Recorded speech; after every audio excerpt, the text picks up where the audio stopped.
Okay, so this is a tour on how to use Google Earth. This is specifically a how-to for making a tour of world mountains. First thing that I want to point out is over here on the left-hand side, these are your main tools. First, you start with search.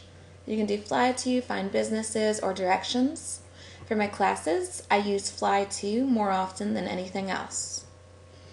If you're flying to Kilimanjaro, for example, you type in Kilimanjaro, which obviously I've already typed in. Google is really great about doing the autofill. And then you can either press enter or you can click on the search function. The great thing about Google Earth is that it'll zoom right into the mountain so long as you spell it correctly. And then you'll see a couple of icons, okay? Before we get to the icons, I need to show you two things. Number one is right over here where it says places. Actually, up here where it says search, you see this triangle?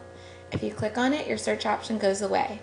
So anytime the students are saying, oh, I don't see search, I don't see it, just tell them to click on the triangle and it reappears. You have the same thing for places. Click on it, it goes away. Click on it again, it appears. And then this is the most often used part. This is layers. Layers enables you to see different parts of Google Earth. So you don't want to have everything clicked because then it can be really overwhelming. You don't want to have nothing clicked because then it just looks like this really blank surface. So if I were to start by having nothing clicked, then yes, it would still give me the name, but it wouldn't give me any icons to explain that this was actually a mountain. So if you click on borders and labels, your borders and labels, so your labels include geographic features, water bodies, islands, populated places, and things like that. This is really great for identifying cities as well as mountains. Then you want to click on photos. When you click on photos, all these little blue and brown icons are going to appear. These icons represent different photos that were taken of the area. If you click on one, then a picture of that particular area will appear. In order to get out of the picture, well, first you can see another one, and back to the original. In order to get out, you either click on this little X or you can click anywhere on Google Earth and it disappears. Now, to add a place mark, here's the part that I was talking about in the blog. So here's where it gets to be a little bit tricky. To add a place mark, you first have to find the mountain. One thing that I really like about Google Earth is that when you click on the green mountain name, it'll tell you about the elevation, it'll tell you about where the mountain's located, it'll show you pictures. It's a really great way for students to find out where the mountain is located without you having to feed them all of the information, so they can find it out for themselves. Now, to add a place mark, you want to click on the yellow thumbtack. If you hover over any of these tools, it'll tell you what the different tools do. For this lesson, we're only going to do add a place mark, and then we'll do record a tour a little bit later. But before you record a tour, you need to have some place marks. We're going to start by clicking on the yellow thumbtack. When this appears, and I'll see if I can make it a little bit smaller so you can actually see.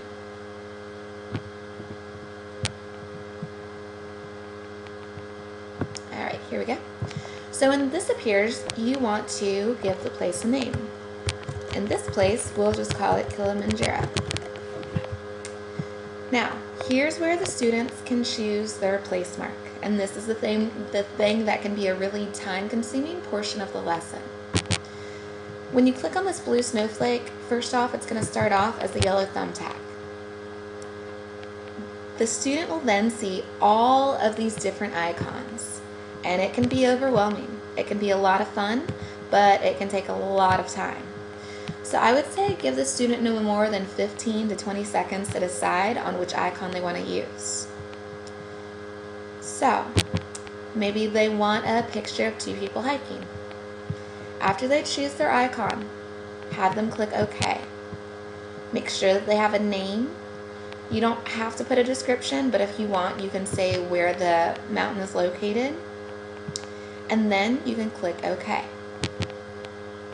When you click OK, now you have a place mark. And that place mark identifies where the mountain is located. So that now, not only does your place mark appear here over on the left-hand side under places, but when I go to type in my next mountain, and I'll do Mont Blanc, I press enter to search.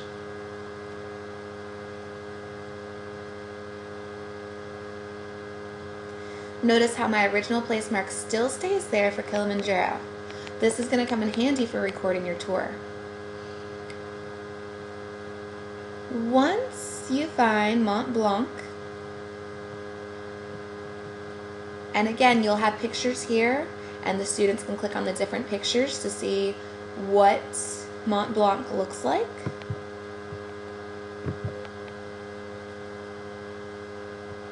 Okay, so they can click on the different pictures to see the different angles of the mountain. Then they go back to add a place mark, and they can change their place mark if they want to for this mountain. Remind them to name their place marks, because if they don't, they'll come up as untitled place marks, and then when you go back to grade, you'll have to ask them where that location is, and you don't want them to lose points for something so simple. Then you'll click OK.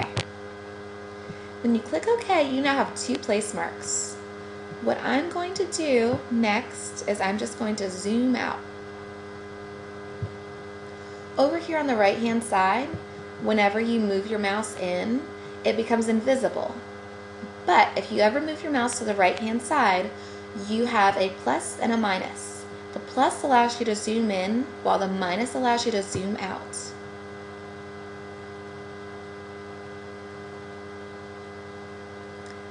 So I'm zooming out. Whenever you click on the world, you can click, drag, and let go, and then the earth moves. I'm not doing any more clicking. To make it stop, you just click and it stops.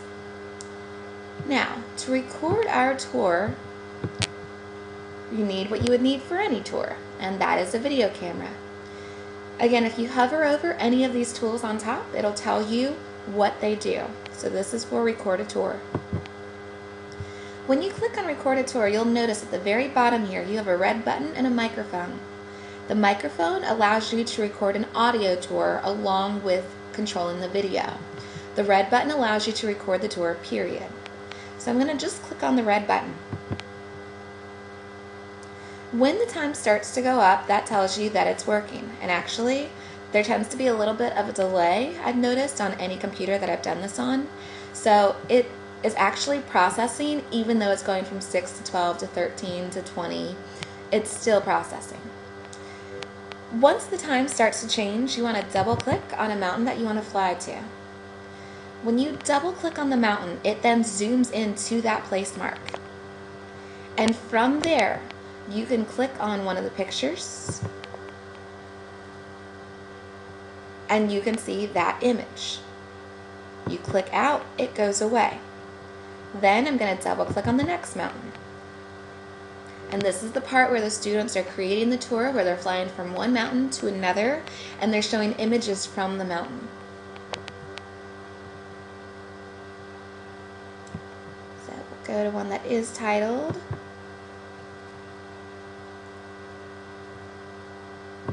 Okay, so you'll notice I'm clicking through different pictures right now, and I've also double clicked to fly to different places.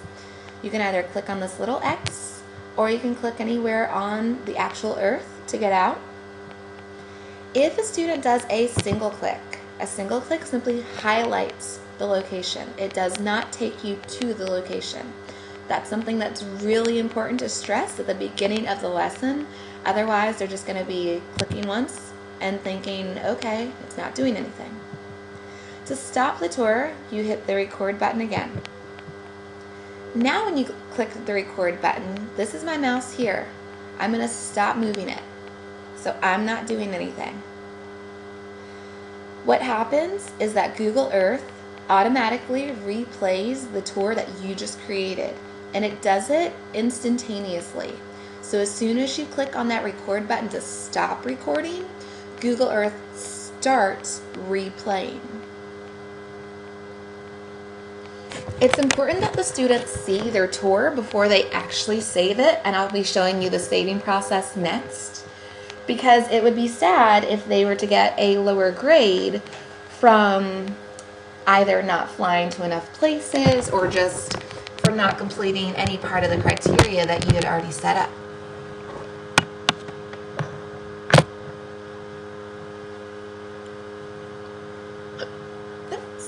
Now, remember, I clicked on pictures. You're going to see those pictures. That's the wonderful thing about Google Earth. Anything that you click on, you're then able to see.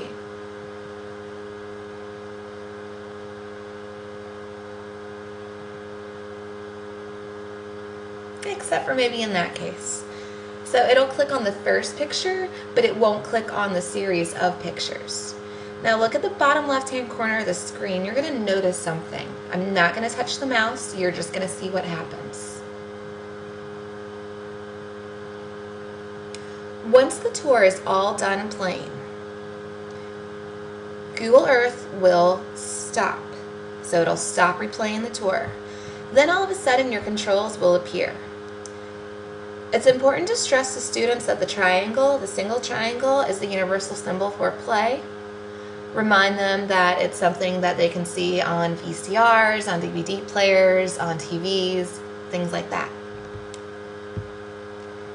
To save your tour, you've got to click on the disc.